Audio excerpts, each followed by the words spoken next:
천안TV 시사제작부 충남의 미래를 만나다 정치 펀치 김주영 인사드립니다. 천안TV 구독과 좋아요, 알림으로 함께해 주세요. 국민의힘 이준석 대표로 시작된 청년들의 정치 열기가 날이 갈수록 더 뜨거워지고 있는 것 같습니다. 그래서 오늘 청년 정치인을 초대하였습니다. 바로 아주대학교 정치외교학과에 재학 중인 국민의힘 청년당원 이윤기 씨입니다. 안녕하세요. 안녕하세요. 국민의힘에서 충남도당에서 대변인을 맡고 있고 아주대학교 정치외교학과에 재학 중인 이윤규입니다. 아, 네. 정말 간단하게 본인을 소개해 주셨네요. 네. 그럼 대변인은 언제부터 시작하셨어요? 대변인 한 지는 한 1년 좀 안팎으로 됐는데 네. 하면서 좀 많은 것을 좀 배운 것 같습니다. 아, 네. 정치에 관심을 갖게 된 시기가 있을 것이고 그 계기가 무엇인지 사실은 궁금합니다. 사실 어떠한 계기가 있어서 그렇게 정치에 관심을 가졌던 것은 아닙니다. 저는 어렸을 때부터 그 엄마랑 네. 아빠랑 같이 뉴스를 보는 걸 좋아했었는데 아주 제일 옛날 제일 예전에 있었던 그 뉴스 이슈를 기억해 보면은 네. 아마 9.11 테러 나 혹은 이제 북핵 이런 문제였던 것 같습니다. 실제로도 그 일기장을 보다 보면은 북한의 핵실험에 대해서 써놓은 것들도 있고 좀 그랬었더라고요. 그래서 크면서 뉴스 보면서 계속 관심을 조금씩 갖게 된 것 같습니다. 그러니까 생활하면서 꾸준히 자라 성장하는 과정 속에 네네. 자연스럽게 정치에 대한 어떤 관심들이 이제 자란 것 같으네요. 네네, 맞나요? 맞습니다. 네. 네, 보통 젊은이, 대학생, 청년하면 보수보다 진보라는 선입견이 있었어요. 그런데 요즘은 많이 달라졌다는 생각이 듭니다. 국민의힘을 선택한 이유가 있을까요? 상식적인 정당이기 때문입니다. 왜냐하면은 이제 보수다, 진보다 이런 말을 하면서 국민의힘과 민주당을 서로 다른 진영으로 구분하지 않습니까? 그렇죠. 그래서 진영은 다른 것은 맞지만 국민의힘을 보수 하나에만 가두는 것, 그 다음에 민주당을 진보로 부르는 것은 적절하지 않다고 생각합니다. 그 민주당과 문재인 정부에 있는 그 경제 전문가들이 경제 정책을 설정하고 집행하지 않습니까? 네. 근데 경제학과 처음 입학하면 배우는 것이 경제 원론입니다. 네. 근데 여기서 학사, 석사, 박사 다 마치신 분들이 경제 원론과 싸우고 있어요. 그리고 이런 정책 과정에 있어서 조금이라도 좀 이의를 제기한다든지 공개적으로 문제를 제시하면 우르르 몰려와서 공격하거나 아니면은 잘라버립니다. 그래서 상식적이지 않은 그런 정부와 정치 세력이라고 생각을 하고 있고요. 그래서 저는 상대적으로 상식적인 그 국민의힘을 선택하고 있습니다. 혹시 지지하거나 존경하는 정치인이 있을까요? 사실 지지하거나 존경이라는 표현을 쓰는 것보다는 좋아하는이라는 표현을 쓰는 것이 좀 더 자연스러울 것 같습니다. 제가 좋아하는 정치인의 모습은 주류의 의견과 자신의 의견이 충돌할 때 그래도 이 자신의 소신을 좀 지키면서 이야기를 하는 그런 정치인이 좀 더 좋아 보이더라고요. 이번에 이제 선출된 이준석 대표도 주류의 의견과 다른 의견을 많이 내기도 했었고요. 그리고 민주당에서도 조응천 의원 같은 경우에는 주류의 의견과 굉장히 다른 목소리를 좀 내고 있잖아요. 이번에 검찰개혁과 관련해서도 그 주류에서 내세우는 그 의견이랑 다른 이야기를 했었고요. 그래서 이제 굳이 뽑아보자면 이준석 대표와 이 기존에 있었던 여태까지의 그 조응천 의원의 행보를 좀 좋아한다고 말씀을 드리고 싶습니다. 정치인으로서의 어떤 꿈, 비전, 목표가 있을 것 같아요. 어떤 것일까요? 좋은 세상 만들기인 것 같습니다. 근데 좋은 세상, 제가 생각하는 좋은 세상은 좀 상식적인 세상인데요. 열심히 살면은 그 룰을 지키면서 열심히 살면 잘 먹고 잘 살 수 있는 세상. 나중에 제 행보를 이어갔을 때도 제 꿈은 좋은 세상 만들기, 특히 열심히 살면 잘 먹고 잘 살 수 있는 세상 만들기인 것 같고 향후에 어떤 목표나 이런 것들도 이 꿈을 이루기 위한 수단으로서 존재할 것 같습니다. 여론조사 결과에 보니까 청년들이 국민의힘을 지지하는데 40몇 %인데 여학생이 단일 프로였죠. 그런 결과가 나올 정도로 남녀 갈등이 커져가는 것 같은데 일상생활에서는 아직 느끼지 못한다는 말씀이시죠? 그렇게 이제 반대하거나 어떤 의견에 대해서 이견을 가지고 대화를 하는 경우는 많습니다.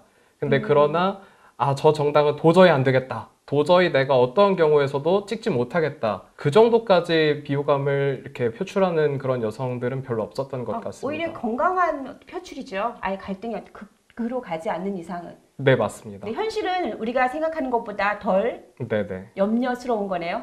그래서 사실 우려하는 것은 네.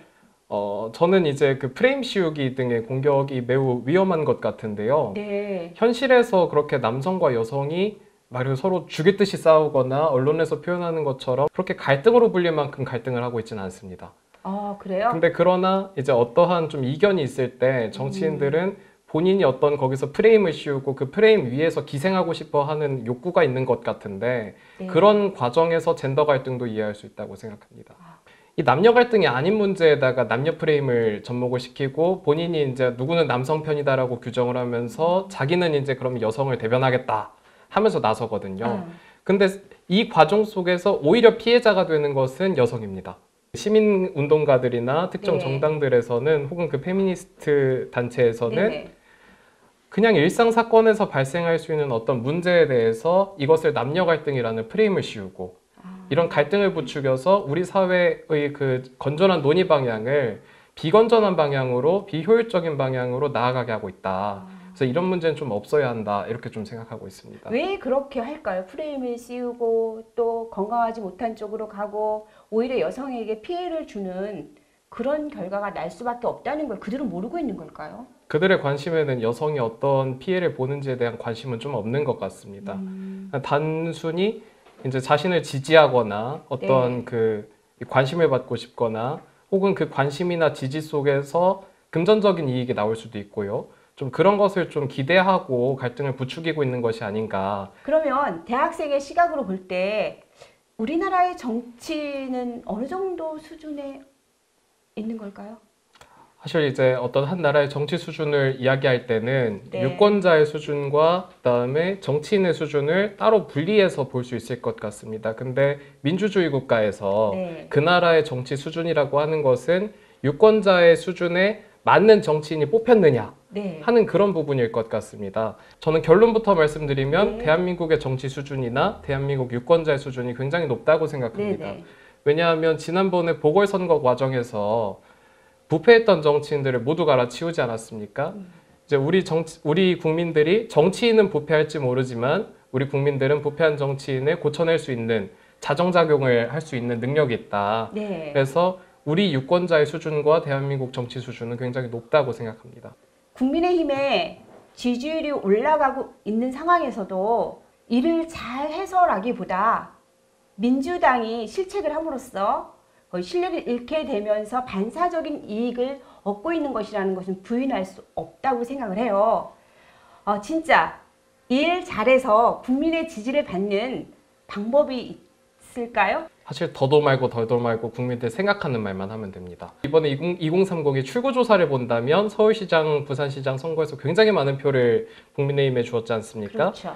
이거를 좀 분석을 하면 네. 2030이 국민의힘을 지지한다거나 보수화됐다고 평가하는 것보다 국민의힘에 관심을 갖고 있다라고 좀 볼 수 있을 것 같습니다. 국민의힘은 이번 선거 과정에서 2030이 관심 있는 내용, 그리고 인터넷이나 어떤 커뮤니티에서 자신들이 다루고 있는 내용, 그리고 어느 술집에서 친구랑 편하게 얘기하는 내용에 대해서 이것을 정치권에서 이야기를 하기 시작하니까 관심이 이제 우르르 오게 된 네. 것이죠. 특히나 이제 이런 과정에서 앞장섰던 것은 이준석 대표였고, 그랬기 때문에 이제 2030 세대가 우리 국민의힘에 좀 관심을 좀 가지기 시작했다. 저는 그래서 국민의힘이 더욱 아주 그 큰 문제의식을 갖고 있어야 하는 것이 단순히 관심을 그냥 보인 수준입니다.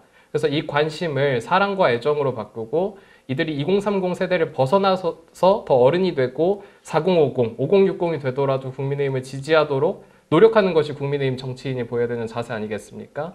네. 그래서 좀 겸손한 자세로 우리가 그들의 지지를 가졌다고 생각하지 말고 그 지지가 우리에게 단순히 머물고 있다. 그래서 언제 나갈지 모르니까 더 열심히 해야 된다. 네. 이런 좀 말씀을 드리고 싶습니다. 대한민국의 정치가 어떻게 가야 되는지, 그러니까 소신과 원칙 그리고 말과 행동이 같이 가는 언행일치가 이루어지는 정치를 기대하면서 또한 그런 희망을 보았습니다. 그렇다면 대한민국 정치, 내가 하는 정치 이걸 5글자로 요약하면 뭐라고 이야기를 할 수 있을까요? 사실 아까 저한테 기대한다고 말씀하시면서 네. 그 언행일치의 자세를 보였지 않습니까? 네. 그리고 기존 정치인들이 굉장히 국민들로부터 실망을 받은 것은 자기가 말한 것을 지키지 못했기 때문입니다. 나중에 어떤 모습을 보일지도 모르겠고 그다음에 시대 정신은 매번 바뀌는 것이겠지만 그럼에도 불구하고 제 태도나 자세를 좀 말씀을 드리고 싶은 것은 말하는 대로입니다. 그래서 5글자로 굳이 표현하자면 말하는 대로다. 말하는 대로. 예, 거기에도 이제 물론 시대도 바뀌고 문화도 바뀌겠지만 자기가 말한 거에 대해서 지키는 방법, 언행 일치가 되는 부분은 분명히 있을 거라고 저는 생각을 합니다. 맞습니다. 네, 그럼 이제 마지막으로 특별한 시간을 드립니다. 지금까지 이런 시간은 없었어요. 네. 자기 자랑 시간이에요. 천안TV 시청자 여러분께 저 이은규 청년은 이런 사람입니다라고 한번 자랑해 주세요. 평소에 말하고 다니는 것은 나를 위한 삶을 사는 것보다 내가 가진 그런 어떻게 나에게 오는 그런 힘이 있다면 네. 그것은 긍정적인 영향력으로 다른 곳에 분출하고 싶다 이런 이야기를 했는데요. 제 장점을 이렇게 자기 자랑할 수 있는 시간보다는 이 스튜디오를 자랑하고 싶습니다. 아, 그래요? 저는 사실 뭐 여기 찾아오면서 어느 건물에 있다거나 좀 이럴 줄 알았는데 여기 시민들 굉장히 많이 다니는 그 천안역 지하상가에 있더라고요. 여기 지금 카메라 앵글에는 벗어나 있는데 이쪽에 다 투명창이거든요. 그래서 시민들 지나가다가 저를 쳐다보고 가더라고요. 저 사람 뭐 하는 사람인가 하고. 그래서 이런 스튜디오가 있다는 것은 굉장히 좋은 일인 것 같고요. 그래서 사실 제 자랑보다는 천안신문, 천안TV 자랑으로 좀 대체하도록 하겠습니다. 소신 있게 자기 뜻을 잘 표현해 주셔서 너무나 감사해요. 그래서 땀이 나는지 모르겠습니다. 그럴 수 있겠어요. 네, 정말 말하는 대로 좋은 일 가득한 그런 앞으로의 날들이 되기를 응원하겠습니다. 네, 감사합니다. 넌 아주 특별해. 참 잘했어. 점점 좋아지고 있구나. 라는 말로 인정하고 인정받는 귀한 날들 되시기를 바랍니다. 이상 김주영이었습니다.